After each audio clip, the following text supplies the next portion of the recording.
Good day everyone. So ngayon, tuturuan ko kayo kung paano mag-add ng features na Windows Server Backup. Okay, so bakit natin kailangan idagdag to?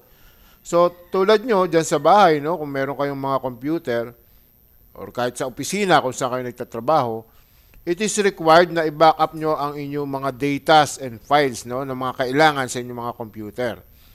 So ganun din dito sa ating server. Okay, we make it a point that we back up everything sa ating server. Especially kung ito ay tunay na setup, no, real life setup, everyday pabago-bago ang mga files, ina-update ang mga files daily basis.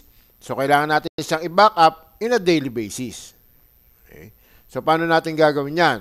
So again, dapat nasa server manager tayo. Okay? Go to manage.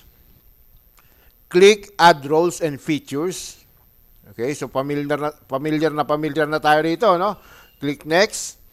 Then Role Base, click Next. Server, click Next. Then dito, hindi nyo makikita yung Windows Server Backup dito, no? Hindi nyo makikita. Sa features nyo siya makikita. Okay, so punta tayo sa baba, browse nyo lang pababa. Makikita nyo dyan yung Windows Server Backup. So click nyo lang yan. Pagka-click nyo yan, click Next. Okay. So, yan lang naman ang ating re-reviewin. Then, click Install. Okay. So, ganun pa rin, no? Hintayin lang natin matapos ang installation progress, no? Para may close natin siya. Okay. So, pagkatapos ito, ang susunod nating video is how to schedule, no? Kung paano tayo mag-schedule ng backup. Okay.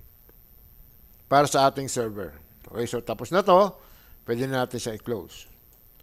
Okay, see you on the next video. Stay safe and God bless.